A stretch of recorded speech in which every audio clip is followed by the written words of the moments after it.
Boa noite a todos. Iniciamos mais uma noite de preces e vibrações à distância. Eu os convido a pegarem um copo ou garrafa com água para que sejam fluidificadas pela equipe espiritual, colocando o lenitivo necessário para cada um de nós. Então sente-se confortavelmente, fechando os seus olhos. Respire profundamente. Sustente o ar por alguns segundos. Na sua exalação, solte todo e qualquer peso em forma de pensamentos ou emoções. Mais uma vez, inspire pelas narinas, sustente e solte pela boca.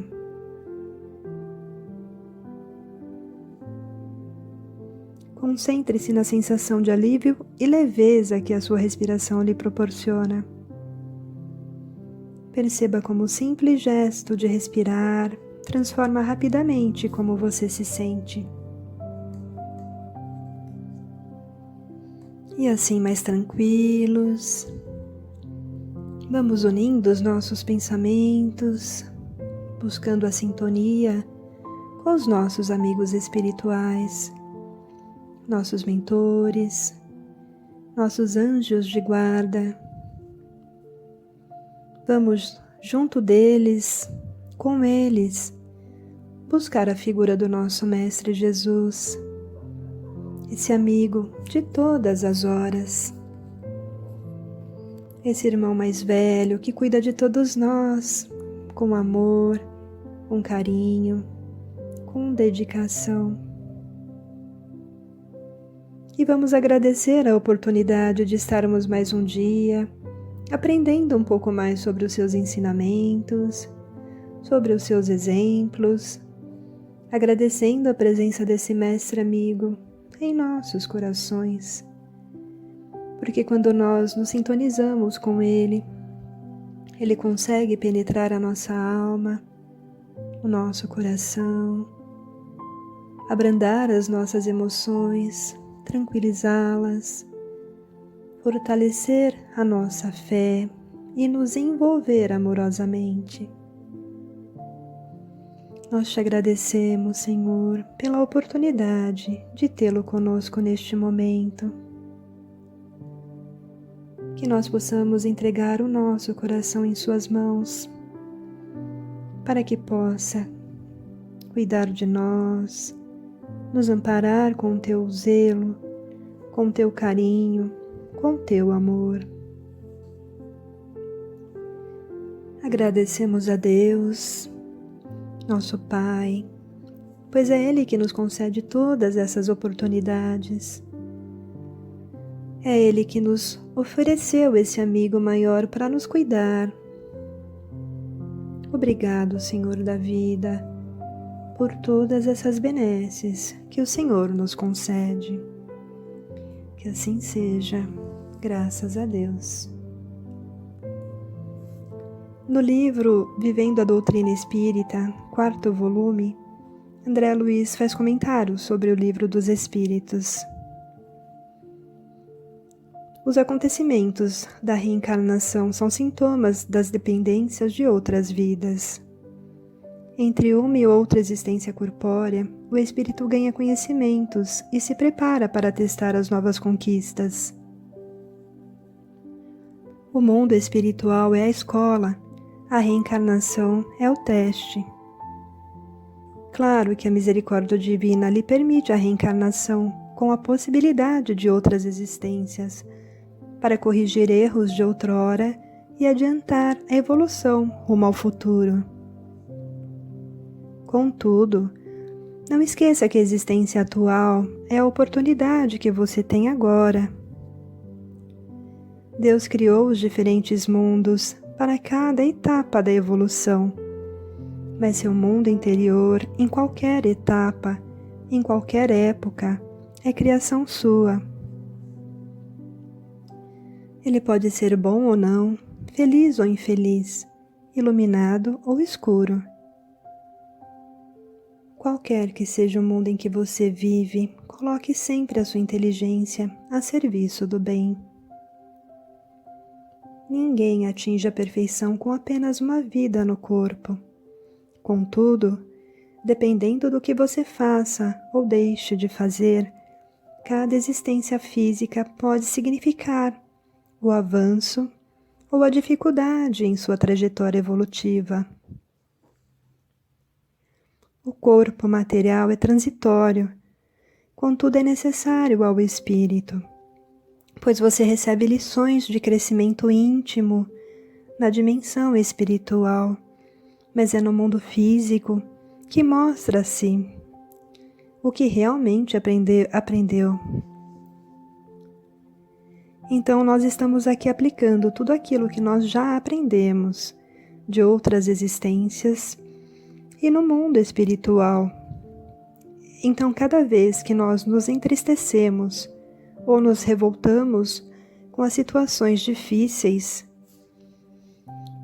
nos lembremos que Jesus está sempre ao nosso lado e que tudo aquilo que nos acontece é para o nosso aprimoramento, é para a nossa evolução. Lembremos que toda doença traz fortalecimento. Depois que nós vencemos uma doença, nós nos tornamos mais fortes.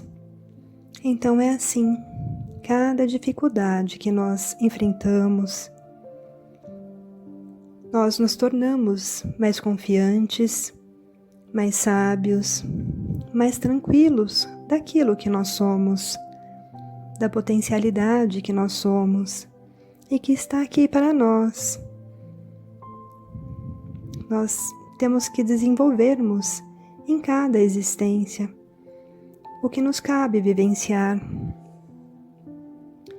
Então, não devemos desanimarmos jamais de nada que nos acontece. Devemos enfrentarmos com coragem, com fé e sempre acreditar que Jesus está conosco. Ele falou para os discípulos lá no meio da tempestade no barco. Quando os discípulos o acordaram medrosos de morrerem na tempestade, ele disse: "Por que temeis? Eu estou convosco." Então ele sempre dirá para nós: "Não temeis, eu estou convosco." É assim que possamos pensar sobre esta mensagem boa, que é essa proteção da lei divina sobre todos nós. Fé e equilíbrio em todas as direções.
Senhor Deus, Pai dos que choram, dos tristes, dos oprimidos, fortaleza dos vencidos, consolo de toda a dor.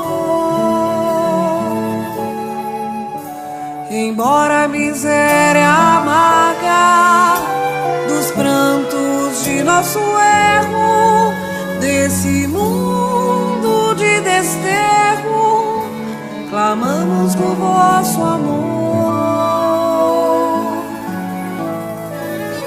Nas aflições do caminho, na noite mais tormentosa, vossa fonte generosa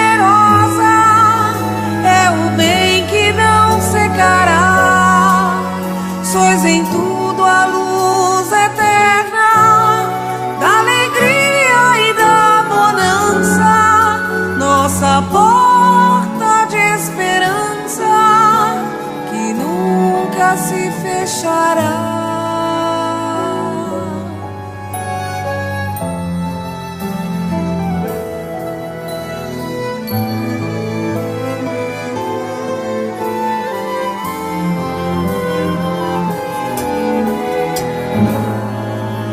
Quando tudo nos despreza, no mundo da iniquidade, quando vem a tempestade sobre as flores da ilusão,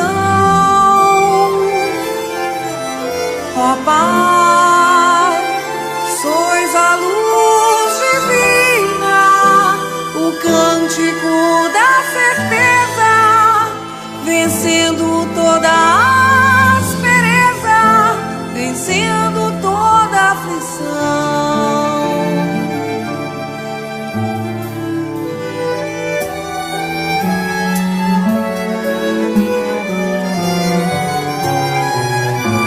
No dia da nossa morte, no abandono, no tormento, trazei-nos o esquecimento da sombra, da dor, do mal.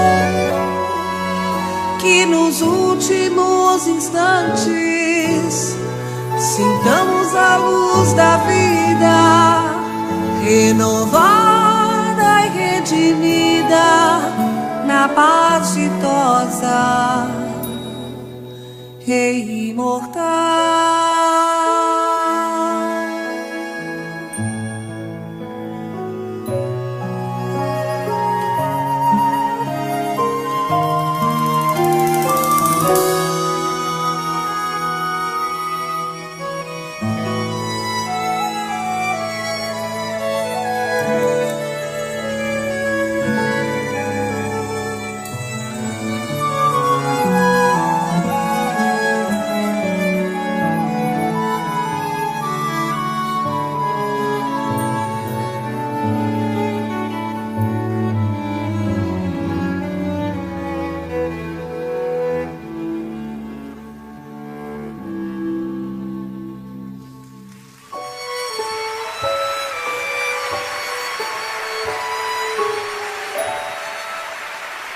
Senhor Deus.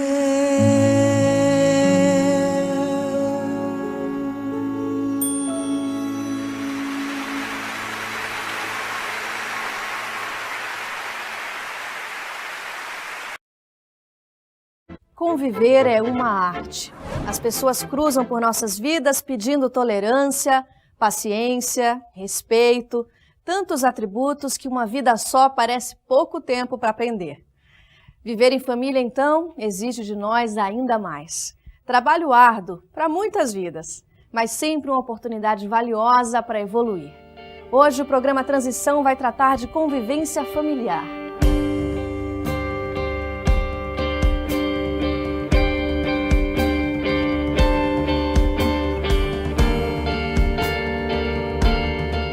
Na doutrina espírita, nós aprendemos que a extinção da família daria uma recrudescência do egoísmo. Então, quando a gente vive em família, nós temos que aprender a dividir, nós temos que aprender a ser fraternos, de forma que isso são subsídios muito importantes para a nossa evolução. A família ela precisa se dar conta de que ela é um posto de serviço de transformação planetária. Então, somos todos agentes de transformação planetária. A família, ela tem um propósito, nós fazemos ensaios de relacionamentos. Como é que eu posso querer um mundo melhor, mais harmonizado, se eu não consigo me harmonizar com meia dúzia de 3 ou 4? Então, a família é um ensaio que nós temos para melhorar os relacionamentos. Se eu não consigo fazer isso nas portas, entre as portas de um lar, dificilmente a humanidade vai melhorar. Porque a melhoria da humanidade passa pela melhoria da família. Quando a gente fala de família, pela visão espírita, a gente não pode deixar de lembrar a transcendência do que é a família, porque transcende a família corpórea. E nesse sentido, a nossa grande família é a família espiritual, em que as pessoas se aproximam pela similitude de sentimentos. Claro, também acaba tendo os mesmos pensamentos, porque são os mesmos sentimentos.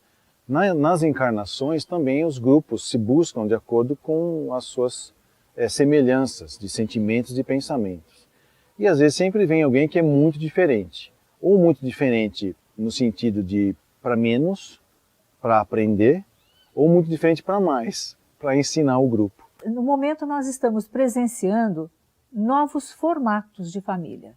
Então a família biológica, a família adotiva, que adota crianças, portanto, nessa ampliação de que nós estamos tratando, nós estamos falando de famílias homossexuais, né? É um casal, é constituído, aquele casal homossexual, ele está constituído legalmente, ele pode adotar, já é uma busca que se observa, já existe uma preocupação de que a lei acompanhe essa mudança.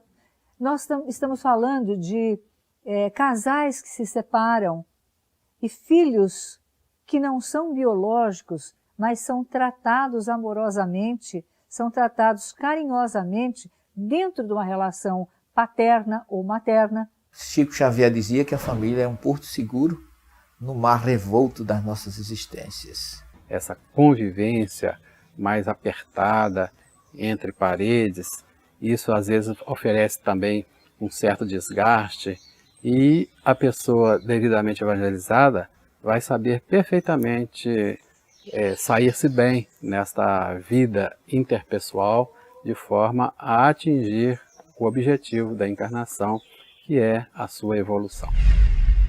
Estamos unidos ao acaso ou escolhemos nossas famílias?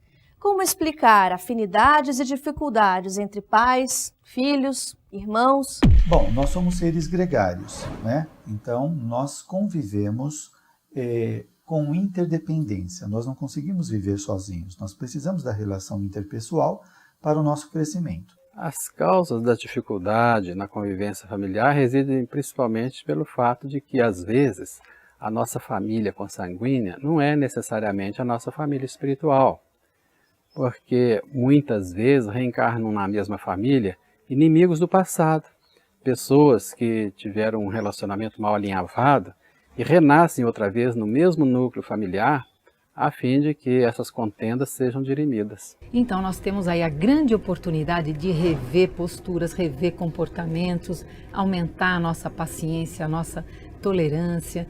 Qual é o nosso aprendizado? Talvez essa seja uma pergunta importante.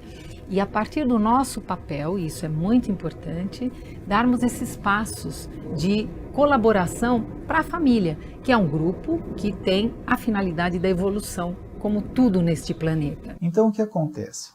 A família é onde vão se reunir os afins para o seu crescimento pessoal, como para os reajustes que traz do passado. E na convivência desperta as tendências do subconsciente, daquilo que está no perispírito impregnado dos inimigos que foram ontem e que precisam se reencontrarem hoje. Os pais, eles não são pessoas indiferentes àquele filho que está nascendo, e o filho também com relação aos pais, né? E nós vemos isso muito no consultório. Alguns filhos que não sabem lidar com a angústia de não amar o seu pai e de sentir raiva. Ou ao contrário, os pais que pegam seus filhos no colo e estão embalando o filho, desejando amá-lo, ao mesmo tempo vem um sentimento inamistoso de raiva, de não aceitação do filho. Então, isto já está mostrando as relações anteriores que estas pessoas tinham e hoje estão se encontrando para reparar essas pendências e também melhorar o seu crescimento pessoal. Assim como a gente recebe os entes queridos, a gente recebe os desafetos. E escuta-se muito dizer que às vezes uma família muito equilibrada tem uma ovelha negra na família, que como diz Kardec, aquele espírito realmente não tinha nada a ver com a família, no entanto ele veio para aprender naquele ambiente onde há harmonia e equilíbrio. O amor não pode mais ficar confinado numa relação padrão. O amor precisa se ampliar de todas as maneiras. E isso vai mexer com muitos preconceitos. Um filho adotivo, até pouco tempo, e às vezes ainda em algumas famílias, são chamados de ilegítimos. Olha que coisa feia, né? Um filho ilegítimo. O que é legítimo? Ah, legítimo é o gen. O legítimo é o amor e o desejo de expressar esse amor, essa vida, esse acompanhamento. Amor é aquele que botou no mundo ou é aquele que acompanhou desde a primeira reunião na escola, que passou noites, que acompanhou ao médico, que deu remédio para a febre? O que nós estamos sendo impulsionados é olhar as relações dentro dessa ampliação amorosa, afetiva. E o que nós vemos é que a lei vai correndo atrás, vai se adaptando aos novos tempos. No mundo espiritual, as pessoas vão se unindo, vão se aglutinando pelas inclinações, pelas aspirações e também pelas afinidades, quer sejam positivas, quer sejam negativas. Então elas vão se aglutinando. Eu acredito que as famílias são formadas no mundo espiritual. Quando retornamos, já temos mais ou menos uma programação para essa nova família. Há uma flexibilidade nessa programação. Ela pode modificar-se, dependendo do livre-arbítrio das pessoas ou dependendo das necessidades que o mundo espiritual perceba. Mas, regra geral, a gente vai se aglutinando pelas inclinações. Então, nós vamos perceber que há uma determinada semelhança entre os componentes de uma mesma família. Mesmo que eles sejam diferentes, sempre há pontos de aglutinação. Então, a família é uma programação divina. E sendo uma programação divina, nunca é feita aleatoriamente. Sempre está dentro de uma expressão, dentro de uma programação estabelecida por Ele para a melhoria nossa. Os mortos vivem.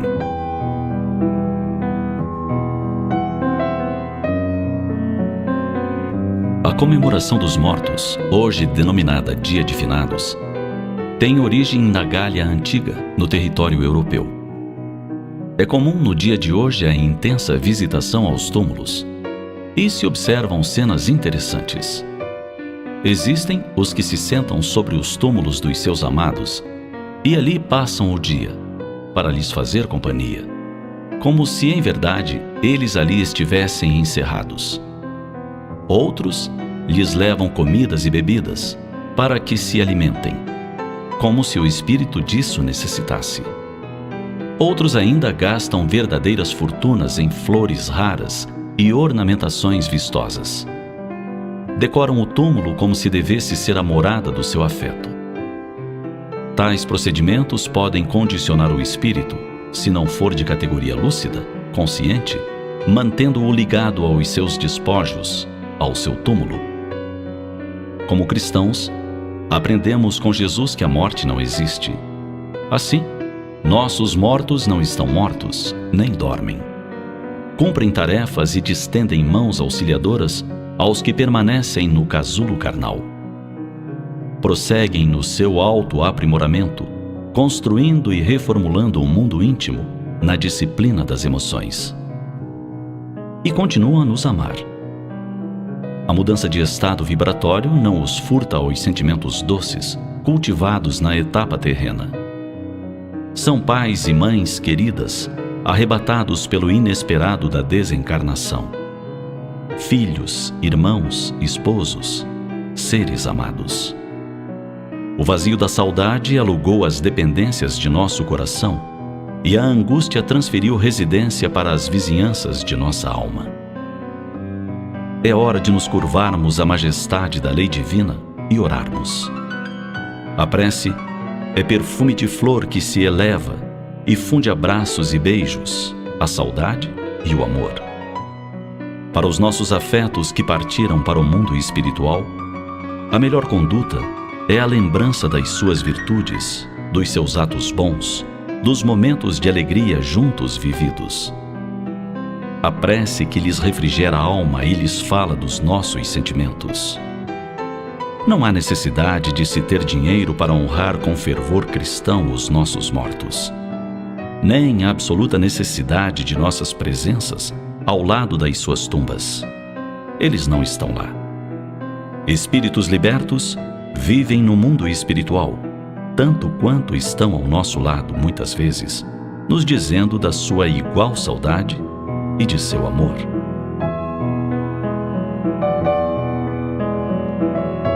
Você sabia que foi no ano de 998 que o Dia de Finados começou a ser comemorado nos mosteiros beneditinos na França? E você sabia que somente no ano de 1915 se tornou oficial? Se você deseja honrar seus mortos, transforme em pães e peças de vestuário para crianças e gestantes pobres as quantias amoedadas que gastaria na ornamentação dos túmulos e em flores exuberantes. Oferte-as em nome e por seus amados.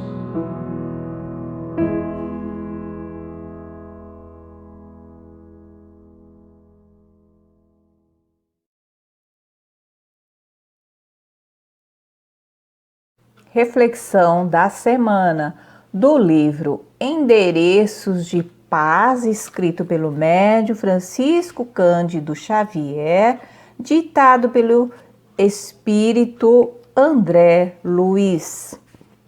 André Luiz nos alerta para que nós possamos fazer a reflexão durante esta semana. Ele nos diz: não esmoreça, quer dizer, não enfraqueça ante os obstáculos do caminho de elevação. Nós estamos no planeta Terra, porém, nós estamos sempre tentando nos elevar, melhorar, né, nos evoluirmos. Mas aí ele nos alerta que se você estiver durante a caminhada, por exemplo, se estiver doente, não esqueça de tratar-se com os recursos ao seu alcance. Quais são os recursos? Medicamentos, tratamentos, toda a intuição que nós recebemos, né? Porque Deus nos restaurará, quer dizer, Deus vai nos auxiliar tanto quanto possível, oferecendo-nos a disponibilidade da nossa saúde. Nós seremos tratados com os medicamentos, porém temos assistência do nosso Pai Maior. E se estiver na situação de desgosto e contratempo, porque todos nós temos problemas durante a nossa caminhada, às vezes acontecem alguns contratempos que nos traz alguma dificuldade, né? Aí o André Luiz nos diz: entregue-se ao serviço em favor dos semelhantes, em favor dos nossos irmãos, né? Por quê? Assim Deus nos dispersará, né? Vai ajudar a dissolver qualquer sombra, qualquer dificuldade no nosso coração. Para isso nós temos que fazer a oração para o nosso Pai, nos conectarmos com o nosso Pai. E outro alerta que ele faz: se existe no seu caminho ofensas e injúrias, se alguém vai nos injuriar, nós temos que aprender a perdoar sinceramente. Sinceramente quer dizer do coração, né? Seja quais sejam os problemas, né? Pode ser um problema gravíssimo, porém Deus vai nos auxiliar a nós conseguirmos perdoar. Se você cometeu durante essa caminhada, se cometi um erro, né? Todos nós erramos ainda. Aí nós vamos procurar conscientemente reparar. O que é reparar? É refazer, renovar, corrigir esse erro, né? Por quê? A própria falta, esse erro, Deus nos dará ao coração com as oportunidades e meios de corrigirmos-nos. Ele vai nos intuir essa correção. Eu errei nesse ponto.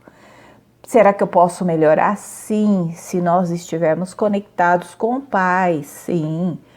e nunca ter medo de atropelos na experiência da nossa vida, da sua vida, porque Deus vai abastecer a nossa vida com todos os instrumentos, né, com todos os elementos que vão fazer necessários a nossa caminhada, pois em qualquer tempo Deus nunca nos faltará. Ele está sempre do nosso lado, nos inspirando, nos intuindo, sabendo que nós estamos amparados para nós prosseguirmos nesta elevação. Por quê? Deus está nos orientando os nossos pensamentos e os nossos passos para a melhor solução. Sempre, sempre.